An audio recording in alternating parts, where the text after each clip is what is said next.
Good morning students.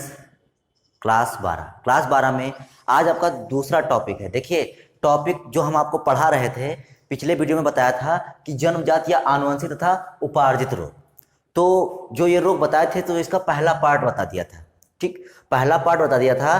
अब हम आपको दूसरा पार्ट बता देंगे। इसमें एक टॉपिक हो गया था नंबर ए, असंक्रामक रोग। असंक्रामक रोगों के विषय में आपको बता दिया था। अब इसमें दूसरा भाग है संक्रामक रोग, कम्युनिकेबल डिजीज। संक्रामक रोग में क्या होता है? ये छुआछूत की बीमारी, जैसे एक व्यक्ति से दूसरे व्यक्ति में फैल सकती है ये रोग।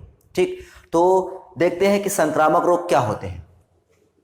तो ये रोग विभिन्न रोगाणुओं कौन कौन, जैसे वायरस, बैक्टीरिया, कवक, प्रोटोजोआ, कृमि, ये सब क्या होते हैं? एक प्रकार के जो है रोग फैलाने वाले जीवधारी हैं। तो ये रोग विभिन्न रोगाणुओं के कारण होते हैं। रोग उत्पन्न करने वाले जीवों को रोगाणु कहते हैं।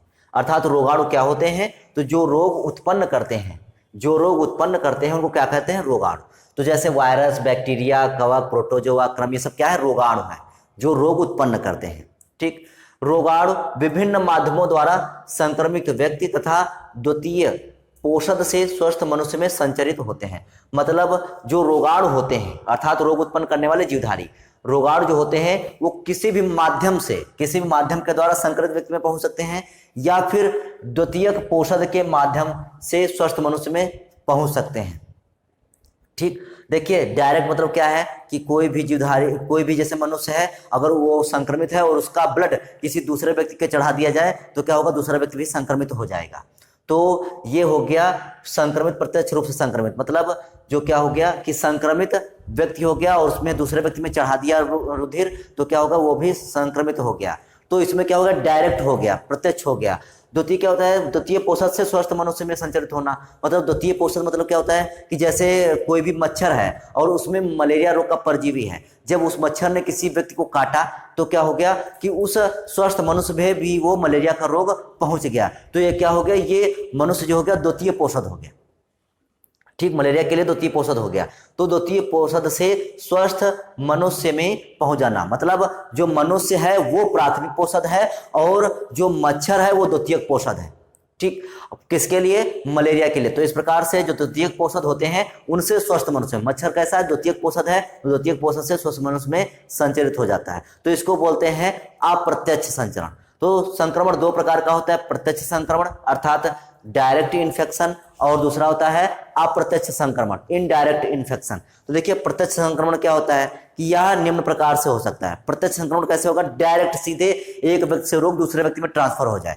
जैसे पहला क्या है? संक्रमित व्यक्ति के स्वस्थ व्यक्ति के सीधे संपर्क में आने के कारण। मान लीजिए कोई व्यक्ति संक्रमित है, जैसे उसको कोई भी रोग है और उसको कोई व्यक्ति छू रहा है तो डायरेक्ट उसके शरीर में वो रोग आ जाए, तो इसको क्या बोलेंगे? प्रत्यक्ष संक्रमण। तो संक्रमित व्यक्ति के स्वस्थ व्यक्ति के सीधे संपर्क में आने के कारण होता है ऐसा।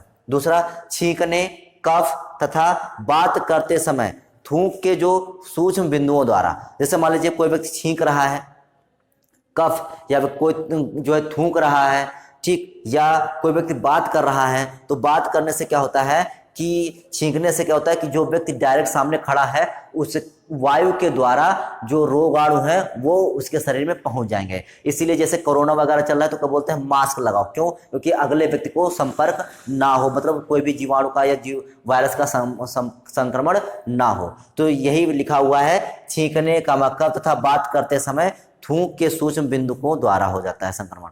ठीक, अगला, मृदा में उपस्थित रोगाणुओं के संपर्क में आने पर, मतलब जैसे भूमि है, मिट्टी है, उसमें जो रोगाणु है अगर हम मिट्टी को छुएंगे तो उसमें क्या होगा? जो भी रोगाणु है वो हमारे माध्यम शरीर में पहुंच जाएंगे। हाथ में, जैसे हाथ से छुआ हमने और उसके बाद हमने कोई भी चीज खाई या कुछ भी है बिना हाथ धुले, तो वो हमारे शरीर में सीधे पहुंच जाएंगे।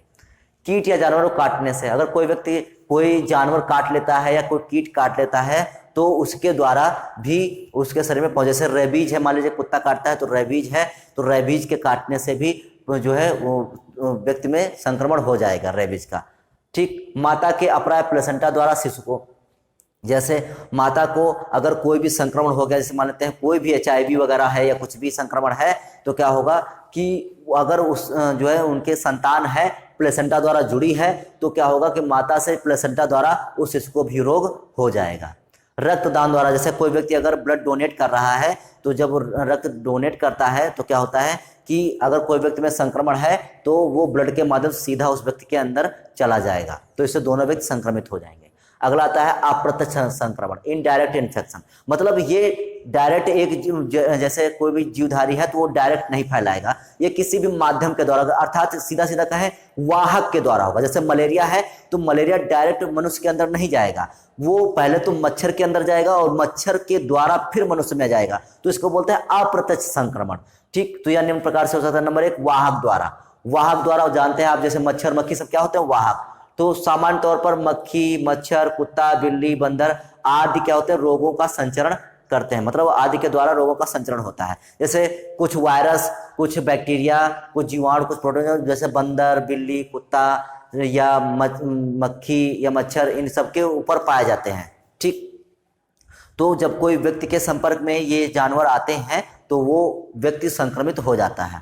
ठीक, अगला आता है संक्रमित बर्फ, पानी, भोजन, रुधिर तथा अन्य खाद्य पदार्थों द्वारा। जैसे मान लो भोजन है, पानी है या रुधिर है, अगर इन पर कोई भी जीवधारी इनसे संपर्क में आएगा और जब कोई भी जीवधारी इनके संपर्क में आया तो वो रोग इन सभी खाद्य पदार्थों या इन सभी पदार्थों में चला जाएगा, और जब इन पदार्थों में चला गया तो जो भी व्यक्ति इनको जो है इनके संपर्क में आएगा उस व्यक्ति में ये सब संक्रमित रोग हो जाएंगे। अगला प्रदूषित वायु, धुआं व धूल द्वारा।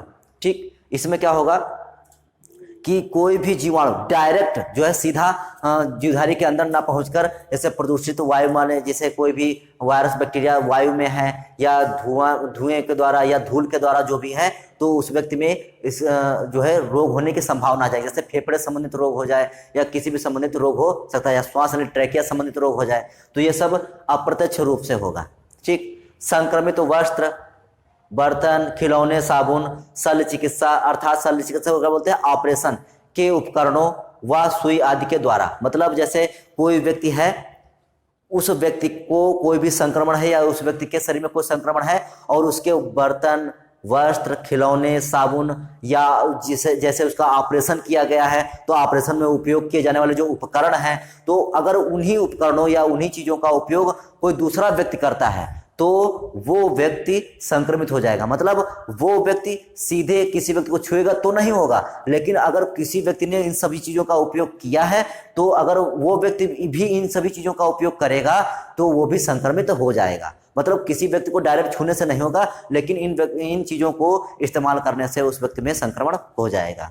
ठीक, गंदे हाथ व नाखूनों के द्वारा। देखिए, अगर गंदे हाथ या नाखून है तो क्या होगा कि हम एक व्यक्ति को छुएंगे तो संक्रमण नहीं होगा, लेकिन अगर किसी व्यक्ति ने अपने गंदे हाथों या गंदे नाखूनों के द्वारा किसी व्यक्ति को किसी चीज को छुआ, खाद्य पदार्थों को छुआ, और तो क्या होगा, उसके जो जीवाणु या बैक्टीरिया या वायरस हैं तो वो उस पदार्थों पर चले जाएंगे, और जब कोई व्यक्ति उन पदार्थों को छुएगा तो फिर वो व्यक्ति भी संक्रमित हो जाएगा। तो ये थे आपके अप्रत्यक्ष संक्रमण। ठीक, तो यहां पर हमने जान लिया कि संक्रामक रोग में प्रत्यक्ष संक्रमण क्या है और अप्रत्यक्ष संक्रमण क्या है। फिर भी अगर आपको कोई दिक्कत लगती है तो आप कमेंट करके पूछिए। तो आज के लिए केवल इतना ही, बाकी नेक्स्ट वीडियो में, तब तक के लिए जय हिंद।